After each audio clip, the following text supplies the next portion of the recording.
નમસ્કાર મિત્રો, કરિયર માહિતી ચેનલમાં આપ સૌનું હાર્દિક સ્વાગત છે।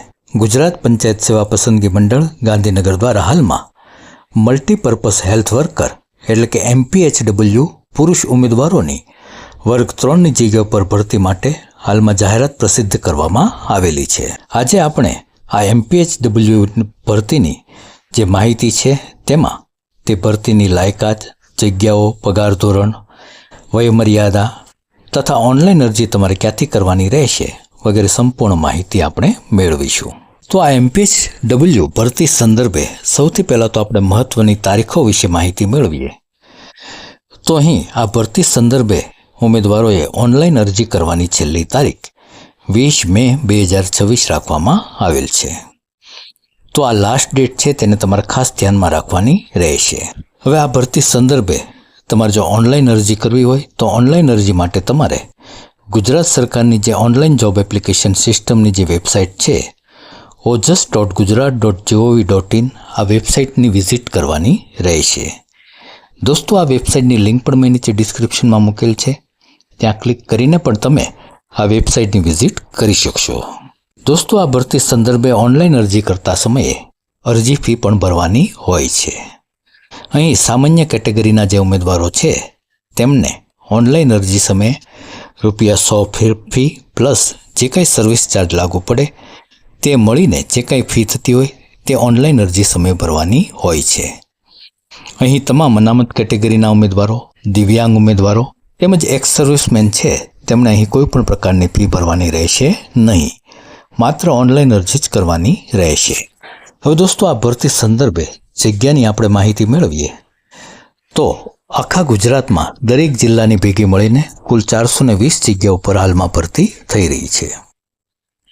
હવે આ જે કુલ જગ્યાઓ છે તેમાં સૌથી વધુ જે જિલ્લાઓમાં જગ્યાઓ ખાલી છે તેની આપણે માહિતી મેળવીએ તો કચ્છમાં કુલ 126 જગ્યાઓ ઉપર, દાહોદમાં કુલ 90 જગ્યાઓ ઉપર, ભરૂચમાં 19 જગ્યાઓ ઉપર, દેવભૂમિ દ્વારકામાં 16 જગ્યાઓ ઉપર, નર્મદામાં 33 જગ્યાઓ ઉપર અને વડોદરામાં 20 જગ્યાઓ પર ભરતી થઈ રહી છે।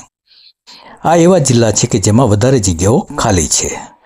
આ સિવાય પણ ગુજરાતના અન્ય જિલ્લાઓમાં પણ જગ્યાઓ ફાળવવામાં આવેલ છે। આ જગ્યાઓ સંબંધિત માહિતી માટે મેં નીચે ડિસ્ક્રિપ્શનમાં જે માહિતીની PDFની લિંક મૂકેલ છે ત્યાં ક્લિક કરીને તે PDF મેળવીને પણ તમે માહિતી મેળવી શકશો। દોસ્તો, અહીં ઓનલાઈન અરજી કરતા સમયે તમારે ફોર્મની અંદર જગ્યાઓની ચોઈસ અત્યારે આપવાની થતી નથી, એટલે જગ્યા બાબતમાં તમારે અત્યારે બહુ ચિંતા કરવાની જરૂર નથી। હવે દોસ્તો, આ ભરતી સંદર્ભે પગાર ધોરણની અંદર જે પણ ઉમેદવાર MPHWની પોસ્ટ ઉપર નિમણૂક મેળવશે તો તેમને ગુજરાત પંચાયત સેવા દ્વારા પ્રથમ 5 વર્ષ માટે ₹26,000 ફિક્સ વેતન આપવામાં આવશે। 5 વર્ષને અંતે ઉમેદવારની સેવા સંતોષકારક જણાયેથી ઉમેદવારને કાયમી પગાર સ્કેલમાં સમાવવામાં આવશે। હવે આ ભરતી સંદર્ભે શૈક્ષણિક લાયકાત તેમજ વયમર્યાદાની માહિતી મેળવીએ તો અહીં પુરુષ ઉમેદવારે સરકાર માન્ય સંસ્થામાંથી 1 વર્ષનો MPHWનો બેઝિક જે સર્ટિફિકેટ કોર્સ છે તે કરેલો હોવો જોઈએ, અથવા તો સેનેટરી ઇન્સ્પેક્ટરનો જે ડિપ્લોમા કોર્સ છે તે માન્ય સંસ્થામાંથી કરેલો હોવો જોઈએ, અથવા તો કોઈ ઉમેદવારે ITIમાંથી હેલ્થ સેનેટરી ઇન્સ્પેક્ટરનો જો 1 વર્ષનો કોર્સ કરેલો હોય તો તેવા ઉમેદવારો પણ અરજી કરી શકે છે, અથવા તો સરકાર માન્ય સંસ્થામાંથી ડિપ્લોમા ઓફ સેનેટરી ઇન્સ્પેક્ટર અથવા તો હેલ્થ સેનેટરી ઇન્સ્પેક્ટરનો કોર્સ કર્યો હોય તો તેવા ઉમેદવારો પણ અહીં અરજી કરી શકે છે। અહીં સરકારશ્રીના નિયમ અનુસાર ઉમેદવારને કોમ્પ્યુટરના ઉપયોગ અંગેનું પાયાનું જ્ઞાન તેમજ ગુજરાતી અથવા તો હિન્દી અથવા તો બંને ભાષાનું જ્ઞાન હોવું જરૂરી છે। હવે આ ભરતી સંદર્ભે એજ લિમિટની અંદર ઉમેદવારની વય 18 થી 33 વર્ષ હોવી જરૂરી છે। અહીં ઉપલી વયમાં જે અનામત વર્ગના પુરુષ ઉમેદવારો છે તો તેમને 5 વર્ષની છૂટ મળશે, તેમજ દિવ્યાંગ જે પુરુષ ઉમેદવારો છે તો તેમને કેટેગરી પ્રમાણે 10 થી 15 વર્ષ સુધીની છૂટ મળશે। અહીં વયમર્યાદા છે તે અરજી કરવાની છેલ્લી તારીખના રોજ ગણવામાં આવશે। હવે દોસ્તો, આ ભરતી સંદર્ભે જે સિલેક્શન પ્રોસેસ છે તેની માહિતી મેળવીએ તો ગુજરાત પંચાયત સેવાના વર્ગ 3 ભરતી નિયમ અનુસાર અહીં ઉમેદવારોની ફક્ત એક જ 200 ગુણની હેતુલક્ષી પ્રકારની લેખિત પરીક્ષા લેવામાં આવશે। આ લેખિત પરીક્ષા OMR એટલે કે ઓબ્જેક્ટિવ ટાઈપ લેવામાં આવશે અથવા તો CBRT એટલે કે કોમ્પ્યુટર બેઝ રિસ્પોન્સ ટેસ્ટ લેવામાં આવશે.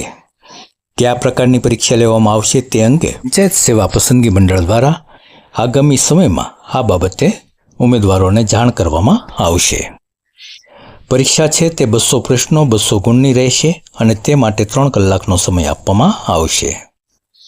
હવે પરીક્ષાની અંદર સામાન્ય જ્ઞાન તેમજ જનરલ અવેરનેસના કુલ 35 ગુણના પ્રશ્નો, ગુજરાતી વ્યાકરણના કુલ 20 ગુણ, અંગ્રેજી ભાષા અને વ્યાકરણના 20 ગુણ, સામાન્ય ગણિત અને રીઝનિંગના 25 ગુણ તેમજ જગ્યા સંબંધિત જે કાંઈ ટેકનિકલ તેમજ વિષયલક્ષી જે જ્ઞાન છે તેના કુલ 100 ગુણના પ્રશ્નો હશે.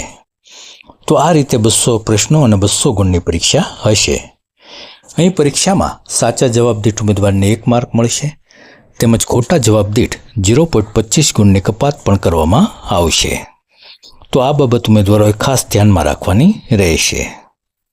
હવે દોસ્તો અહીં જનરલ નોલેજ તેમજ જનરલ અવેરનેસ સંબંધિત જે 35 ગુણના પ્રશ્નો છે તેમાં કયા કયા ટોપિકમાંથી પ્રશ્નો પૂછાશે તેની માહિતી પણ તમે સ્ક્રીન ઉપર જોઈ શકો છો.